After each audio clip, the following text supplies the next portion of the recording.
And we're joined by Kim Inglis in front of your kayak. It's a special kind of kayak. First of all, explain what this sleek kayak is all about. This is actually called a surf ski kayak. It's the longest in the kayak family, originates from South Africa.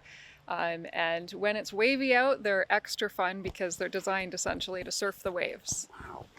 Super fun. Looks fast. It is fast.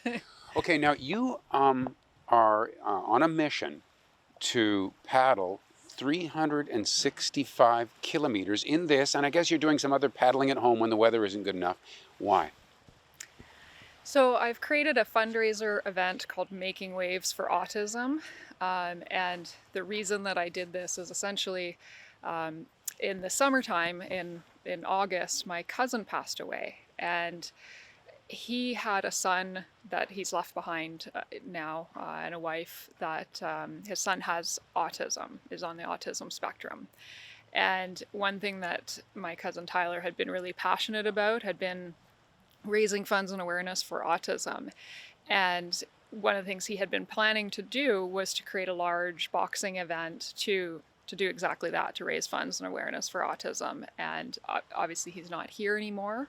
So what I decided to do was to essentially fulfill his goal of that, but by a different sport, because I'm not going to be boxing. You know, that really we've probably been down here even sooner had you been doing the boxing event. But instead, you decided to do what something you like to do, which is paddle. So, but you're paddling, it sounds like a year's worth of paddling in a month. It's definitely a lot of paddling. I did have to train up for this. You can't just kind of jump in the boat and decide to do 365 kilometers. I have been essentially increasing the volume of my training since December in order to do this. Right. And so you're encouraging people to honor this commitment of yours by putting forward a donation. Yes, so donations through my Making Waves for Autism event goes directly to Autism Canada to support the programs that they have for autistic children, autistic families, the caregivers, etc., across all of Canada. And any donations receive tax receipts.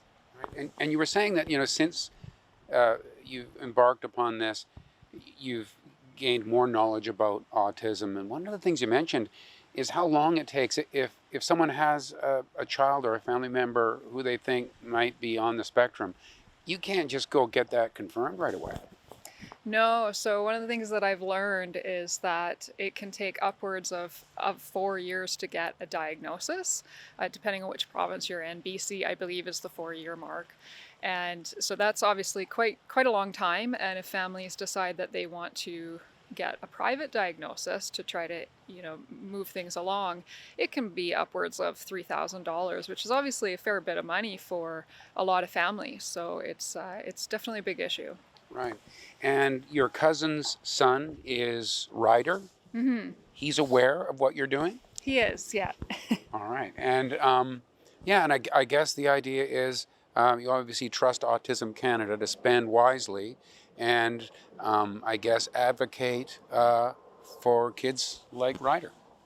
That's exactly what they do, and they do it all across Canada, so it touches everywhere, Kelowna, all the way through to, you know, the other side of Canada. Right. Okay, and you were saying that however much money you make during this month's campaign, you're not stopping here. You're gonna do it again next year. Yeah, so next year what I'm going to be doing is I'm going to be creating it as more of a national scale event. So different paddle clubs, canoe clubs, rowing clubs, etc. across the country will be joining in so that individuals will be able to participate. I will have different distances that they can do, different time commitments, team, individual, kids options, so that it's really accessible to everyone. Right. So you've reached out, you're getting some feedback suggesting this is going to fly? I have. Everyone's been really excited because in fact a lot of the clubs have programs for autistic kids, so it's a really good fit. It sure is. Hey, thanks for telling us about it. Yeah, thank Kim, you. Yeah, and thank you for watching Kelowna Now.